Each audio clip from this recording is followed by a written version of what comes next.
আজকে বলবো বিশ্বের সবথেকে বড় রাজনৈতিক দল সম্বন্ধে, যার মেম্বারশিপ বর্তমানে 18 কোটি ছাড়িয়েছে এবং এই রাজনৈতিক দলটি আজ থেকে মাত্র 43 বছর আগে ভারতে প্রতিষ্ঠিত হয়েছিল। হ্যাঁ, ঠিকই ধরেছেন, আজকে বলবো ভারতীয় জনতা পার্টি বা বিজেপি সম্বন্ধে। 2015 সালেই উইকিপিডিয়ার তথ্য অনুযায়ী বিজেপির সদস্যের সংখ্যা বিশ্বের তখনকার সবথেকে বড় দল চীনা কমিউনিস্ট পার্টির সদস্য সংখ্যার থেকে ছাড়িয়ে যাওয়ায় বিজেপি হয় বিশ্বের সবথেকে বড় রাজনৈতিক দল।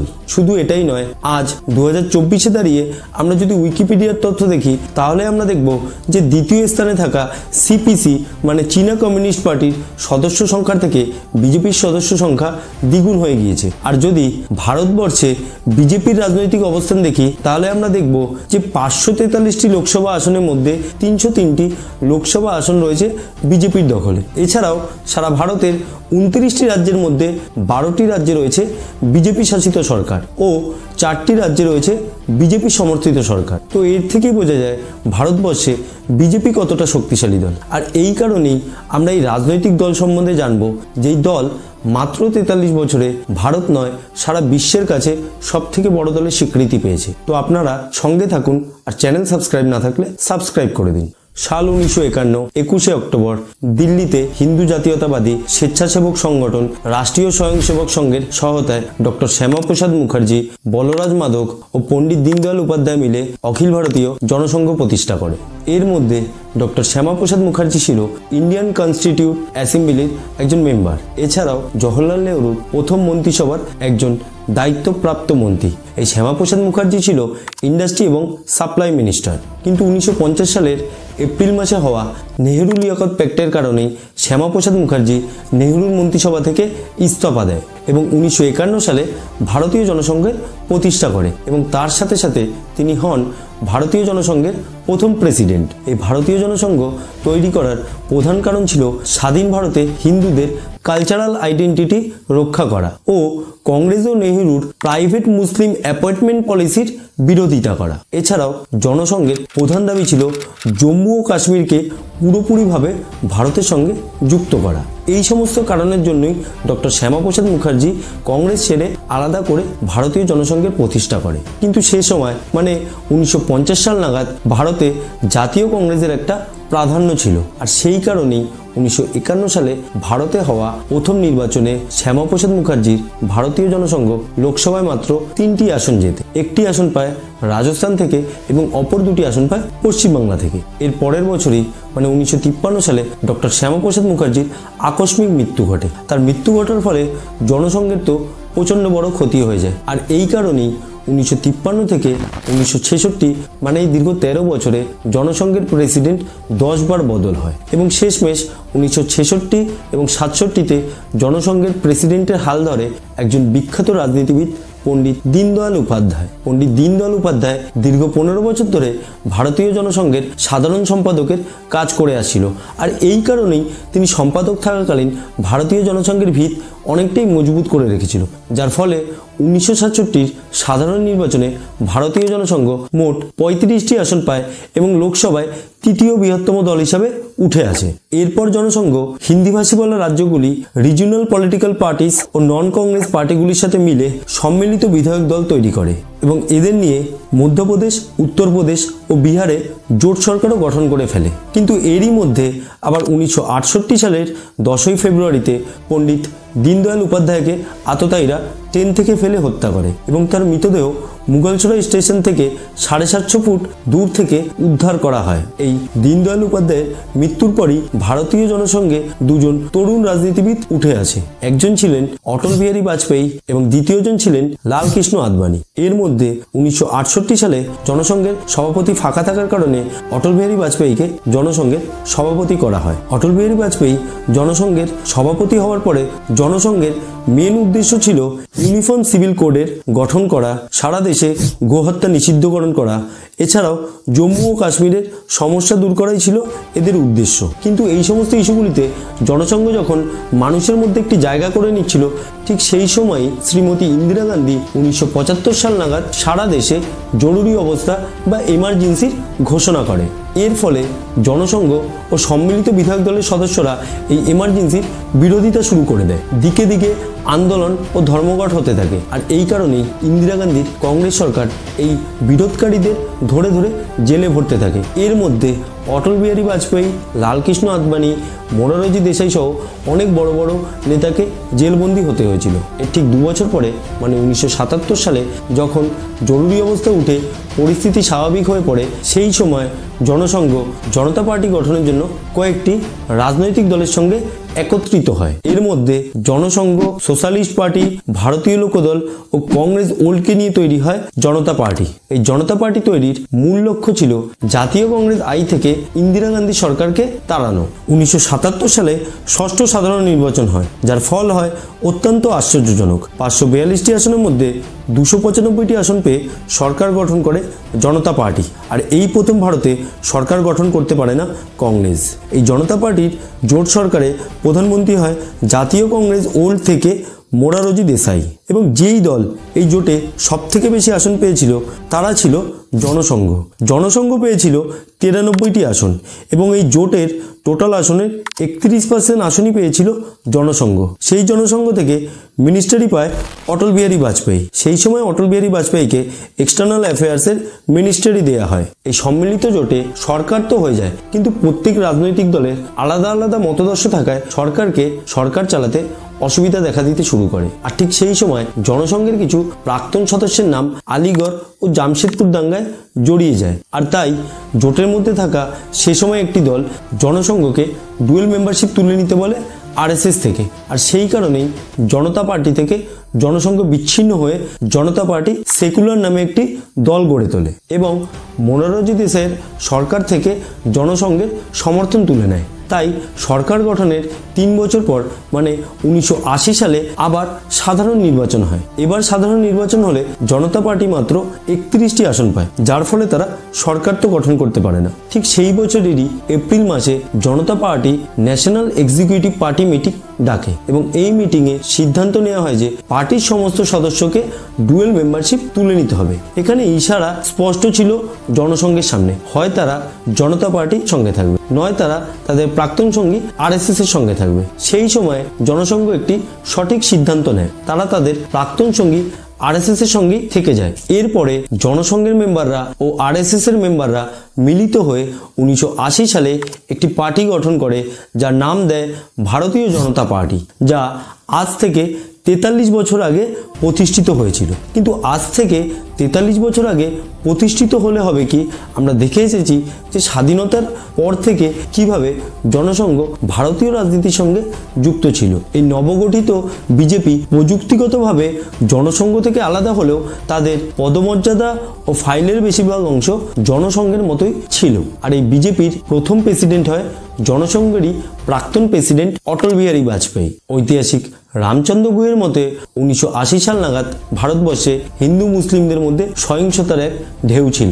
তাই বিজেপি প্রথমেই তার পূর্বসূরি হিন্দু জাতীয়তাবাদকে কিছুটা মডারেট করে এবং মডারেট করে আগের জনতা পার্টি ও গান্ধীবাদী সমাজতন্ত্রের ওপরে জোর দেয়। এর ফলে বিজেপি হিন্দু জাতীয়তাবাদ ছেড়ে একটি আলাদা আইডিওলজি ফলো করতে থাকে। এর ফলে বিজেপি একটা কনফিউজড আইডিওলজির মধ্যে পড়ে এবং সেই সময় মানে 1984 সালে ভারতের প্রধানমন্ত্রী শ্রীমতী ইন্দিরা গান্ধীকে হত্যা করা হয়, যার ফলে দেশের সমস্ত মানুষের সিম্প্যাথি চলে যায় কংগ্রেসের ওপরে। এবং সেই বছরের নির্বাচনেই কংগ্রেস রেকর্ড মাত্রায় জয়লাভ করে ও বিজেপি মাত্র 2টি আসন পায়, একটি গুজরাট থেকে এবং অপরটি অন্ধ্রপ্রদেশ থেকে। লজ্জাজনক এই হারের ফলে বিজেপির প্রেসিডেন্ট বদল করা হয়। এবার প্রেসিডেন্টের ভূমিকায় আছে একজন পোড় খাওয়া রাজনীতিবিদ লালকৃষ্ণ আদবানি, যিনি ক্ষমতায় এসে প্রথমেই বিজেপির আইডিওলজি চেঞ্জ করে। পূর্বের আরএসএস ও জনসংঘের কট্টর হিন্দু জাতীয়তাবাদী আইডিওলজি ফলো করে এবং এর সাথে সাথেই শুরু হয় বিজেপির কট্টর হিন্দু জাতীয়তাবাদ। এর মধ্যে 1980 দশকের প্রথম দিকে বিশ্ব হিন্দু পরিষদ অযোধ্যায় বাবরি মসজিদের বিতর্কিত স্থানে রামের জন্মভূমি উপলক্ষে একটি মন্দির নির্মাণের প্রচার শুরু করে। বিশ্ব হিন্দু পরিষদের পরিষ্কার বক্তব্য ছিল যে 1527 সালে প্রতিষ্ঠিত হওয়া বাবরি মসজিদ হওয়ার আগে সেই স্থানে হিন্দু মন্দির ছিল। এর ফলে সেই স্থানে আন্দোলন শুরু হলে বিজেপি সেটিকে সমর্থন করে এবং তাদের নির্বাচনী প্রচারের প্রধান অংশ করে তোলে। এবং এখান থেকেই স্ট্রাগল করতে থাকা বিজেপির এই একটি মুভমেন্টেই রাজনৈতিক গ্রাফ চেঞ্জ হয়ে যায়, যার ফল পাওয়া যায় 1989 সালের সাধারণ নির্বাচনে, যেখানে বিজেপির আসন সংখ্যা 2 থেকে বেড়ে দাঁড়ায় 86-তে, যা তখনকার ভিপি সিং এর জাতীয় ফ্রন্ট সরকারের সমর্থনকে গুরুত্বপূর্ণ করে তুলেছিল। এবং এই নির্বাচনের পর থেকেই বিজেপি বলতে গেলে ভারতের দ্বিতীয় রাজনৈতিক শক্তি হিসাবে উঠে আসে। কিন্তু বিজেপির আরও কিছু পারফরমেন্স এখনও বাকি ছিল, যা ভারতবর্ষের রাজনীতিতে খুব গুরুত্বপূর্ণ ছিল, বিশেষ করে হিন্দু সম্প্রদায়ের জন্য। এবং এখান থেকেই শুরু হয় রাম জন্মভূমি আন্দোলন। 1990 দশকের শুরুর দিকে দেশের মোটামুটি সমস্ত জনগণই অটল বিহারী বাজপেয়ী ও লালকৃষ্ণ আদবানির নাম জেনে যায়। এর মধ্যে 1990 সালের সেপ্টেম্বরে লালকৃষ্ণ আদবানি রাম মন্দির আন্দোলনের সমর্থনে সোমনাথ থেকে অযোধ্যার জন্য রথযাত্রা শুরু করে। আর এই রথযাত্রার সাথে সাথেই ভারতীয় রাজনীতি গেরুয়া রঙে ঢাকা পড়ে।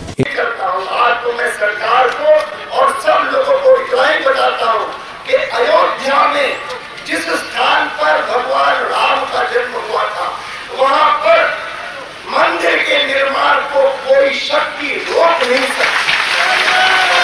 রথযাত্রা প্রসঙ্গে আদবানিজি বলে যে এই রথযাত্রার লক্ষ্য হলো পুরো ভারতে মন্দির নির্মাণের জন্য সাপোর্ট কুড়ানো ও হিন্দুদের জাগ্রত করা। কিন্তু বিখ্যাত ঐতিহাসিক রামচন্দ্র গুহের মতে এই রথযাত্রার দ্বারা নিযুক্ত চিত্রগুলি ছিল ধর্মীয়, লোভনীয়, হিন্দুত্ব ও মুসলিম বিরোধী। হিন্দুত্ববাদী প্রচার ও মুসলিম তোষণের বার্তার ফলেই তৎকালীন বিহারের মুখ্যমন্ত্রী লালু প্রসাদ যাদবের নির্দেশে এল.কে. আদবানিকে আটক করে রাখা হয়। কিন্তু তারপরও বিপুল সংখ্যক করসেবক অযোধ্যায় সমাবেত হয় এবং কেউ কেউ মসজিদে হামলাও চালিয়ে দেয়। পরিস্থিতি খারাপ দেখে অযোধ্যায় আধা সামরিক বাহিনী নামানো হয়, যার ফলে সেনা ও করসেবকদের মধ্যে 3 দিন ধরে ধরপাকড়, লড়াই ও খণ্ডযুদ্ধ চলে। এর মধ্যে কিছু করসেবকদের মৃত্যুও ঘটে। এই ঘটনায় বিশ্ব হিন্দু পরিষদ ক্ষোভে ফেটে পড়ে এবং হিন্দুদের মৃত্যুর প্রতিশোধ নিতে সমস্ত হিন্দু দেশবাসীকে আহ্বান জানায়, যার ফলে পুরো উত্তরপ্রদেশ জুড়ে মুসলিমদের সঙ্গে দাঙ্গা শুরু হয়ে যায়। অন্যদিকে এই সমস্ত ঘটনায় সংসদে বিজেপি তাদের সমর্থন তুলে নেয় ভিপি সিং সরকারের থেকে, যার ফলে আবার নতুন করে সাধারণ নির্বাচন হয়। এই নির্বাচনে বিজেপি তাদের আসন সংখ্যা 86 থেকে 120 করে ফেলে এবং সেই সময় হওয়া উত্তরপ্রদেশের বিধানসভা নির্বাচনে বিজেপি সংখ্যাগরিষ্ঠতা পেয়ে উত্তরপ্রদেশে ক্ষমতার দখল পেয়ে যায়। এত কিছুর মধ্যে এই ঘটনার আসল মোড় আসে 1992 সালের 6 ডিসেম্বর। আরএসএস ও তার সহযোগীরা 1 লাখের বেশি বিশ্ব হিন্দু পরিষদ ও বিজেপি কর্মী জড়িত করে এক বিপুল সমাবেশের আয়োজন করে। আর এই সমাবেশটি হয়েছিল ঠিক যেখানে বাবরি মসজিদ বা বিতর্কিত রাম জন্মভূমি ছিল। কিন্তু সমাবেশ চলাকালীন কিছু জনতা বাবরি মসজিদ আক্রমণ করে এবং সেই দিনই সেটিকে মুহূর্তের মধ্যে ধ্বংস করে ফেলে। এই ঘটনার ফলে সারা দেশে দিকে দিকে হিন্দু মুসলিম দাঙ্গা শুরু হয়। সরকারি তথ্য অনুযায়ী প্রায় 2000 জন এই দাঙ্গায় মারা যায়। ভিপি সিং সরকার বিশ্ব হিন্দু পরিষদকে কিছুদিনের জন্য নিষিদ্ধও করে দেয় এবং এল.কে. আদবানি, মুরলী মনোহর যোশী সহ বেশ কিছু বিজেপি নেতাকে গ্রেফতার করা হয় উস্কানিমূলক বক্তব্যের জন্য। এই ঘটনাটিকে কিছু ইতিহাসবিদ বলেছেন যে এটি ছিল সংঘ পরিবারের দীর্ঘদিনের ষড়যন্ত্রের ফল। 2009 সালে অযোধ্যা তদন্ত কমিশনের প্রধান বিচারপতি মনমোহন সিং এর লিভারান রিপোর্টে বলা হয় যে মসজিদ ধ্বংসের পিছনে বিজেপির প্রধান লিডার অটল বিহারী বাজপেয়ী, এল.কে. আদবানি ও মুরলী মনোহর যোশী যুক্ত ছিল এবং তার সাথে সাথে বিজেপির মোট 68 জন মেম্বারও যুক্ত ছিল। এছাড়াও তার রিপোর্টে তখনকার ইউপির মুখ্যমন্ত্রী কল্যাণ সিং এর নামও পাওয়া যায়। যাই হোক, এই সমস্ত ঘটনার উপরে সুপ্রিম কোর্ট 2020 সালের 30 সেপ্টেম্বর এল.কে. আদবানি, মুরলী মনোহর যোশী সহ সমস্ত অভিযুক্তকেই বেকসুর খালাস করে দেয়। এই সমস্ত তথ্য ও ঘটনা অনুযায়ী আমরা এটিকে যে কোনো দৃষ্টিভঙ্গি দিয়েই দেখতে পারি। কিন্তু এটা ঠিক এই ঘটনার পরে স্বাধীন ভারতের চিত্র চেঞ্জ হয়ে যায়। 1990 দশকের পরে বিজেপি যেমন তাদের শক্তি বৃদ্ধি করছিল, অপরদিকে কংগ্রেসের শক্তি হ্রাস পেতে শুরু করে। সেই সময় ভারতে অনেক রাজনৈতিক দলের আবির্ভাব হয়, কিন্তু এমন কেউ ছিল না যে এককভাবে কংগ্রেসের প্রতিদ্বন্দ্বিতা করতে পারে। এমনকি বিজেপিও না। আর সেটা বুঝতে পেরেই বিজেপি একটি জোট গঠনের দিকে এগোয় এবং 1996 সালের সাধারণ নির্বাচনে বিজেপি সাম্প্রদায়িক মেরুকরণকে কাজে লাগিয়ে ও জোট সরকার গঠন করে সে বছরের নির্বাচনে জয়ী হয়। কিন্তু এরপরে সংসদে সংখ্যাগরিষ্ঠতা না থাকায় অটল বিহারী বাজপেয়ীকে প্রধানমন্ত্রী শপথের 13 দিন পরেই পদত্যাগ করতে হয়। এর 2 বছর পর 1998 সালে বিজেপি একটি শক্তিশালী জোট করে, যা এনডিএ বা ন্যাশনাল ডেমোক্রেটিক অ্যালায়েন্স নামে পরিচিত। এই এনডিএতে নীতিশ কুমারের সমতা দল, পাঞ্জাবের শিরোমণি আকালি দল, বাল ঠাকরের শিবসেনা ছাড়াও জয়ললিতার AIADMK ও নবীন পট্টনায়কের বিজু জনতা দলের মতো মিত্ররা ছিল।